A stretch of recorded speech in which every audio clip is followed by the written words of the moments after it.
The danger is when you access programs off of the internet, and when you access generic programs, what you have to think is, what are those programs? Who are those programs generic to? And invariably, you're absolutely right, is that what they're pointed at a certain population, and that is usually 20 to 40-year-olds who are looking to go fast. And that, which is great if you're a 20 to 40-year-old who wants to go fast, but not everybody is. So I think you have to be very careful about that. So I think making sure, again, that you get a bit more of a bespoke program will make a really big difference.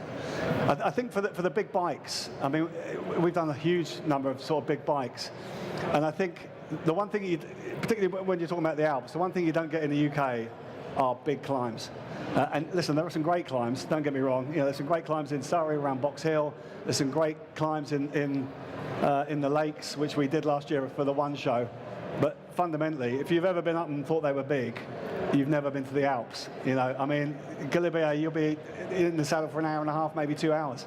And that's a long time to be climbing. So I think if you've got the funds, if you have the funds, what I would do is get out to the Alps and actually just try and get out there, because climbing is incredibly technical. And a lot of people think it's just about the physiology. It's not. It's about the technique. And what you tend to find when you spend periods of time in the Alps, you actually get, people say they get stronger day by day. Actually, what they do is they get more economic day by day, because they become tactically and technically better riders on the mountains. So the more hills you can do, the better, number one. That's going uphill. Descending is an art form.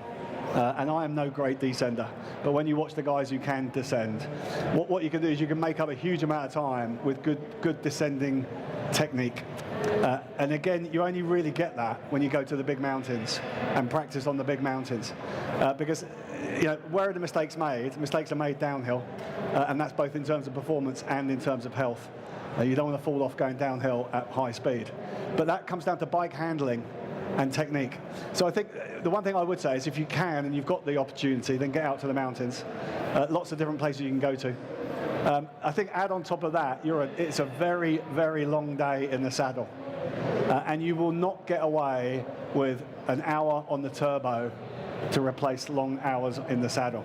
So even if you can't get to the mountains, what you have got to do in a progressive manner is get used to sitting in the saddle for 4, 5, 6, 7, 8 hours.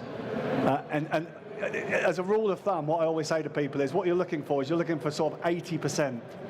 So for example, for the London Marathon in a couple of weeks' time, I think if you can get to 2022, then you'll probably make the marathon. It's not a certainty, but you'll probably make the marathon. If you're going to be in the saddle for 8 hours, then in training you should be getting up to a 7-hour ride. It should be about 80% of that total volume. So build the long work in the saddle in it. Add hills where you can. If you can't get out to the big mountains, then actually hill reps. Find a really good hill and do repetitions on that hill. And critically, 64 was it? So whippersnapper at 64, leg strength. So a lot of people I talk to are afraid of the gym, and I have really no idea why. And I think actually as we get older, we should be spending more time in the gym, and that is for strength and power. And we're doing that not only for performance, but also to reduce injury risk. So it's a prehabilitation approach. So long rides, use the hills, and get strong.